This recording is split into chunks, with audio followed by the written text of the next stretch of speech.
magandang hapon po. Ako po ay si Samuel Arcanyo sa detachment ng South Ridge Tagaytay. Tayo po ay naka-recover ng 1 bundle money po dito sa exit guard natin. Nakita po natin itong pera. Tapos po ni-review natin sa CCTV.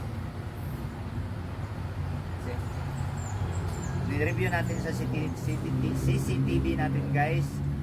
Na-trace natin ang may-ari dito po sa Tagaloob ng South Ridge Tagaytay.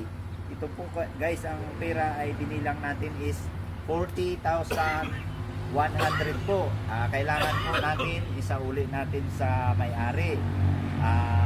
Ako po ay nagpapasalamat sa aking guard na very honest po ang nakakita nito.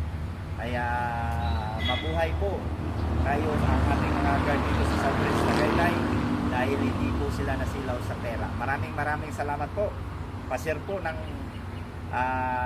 video natin, pa-share at saka mag-like po.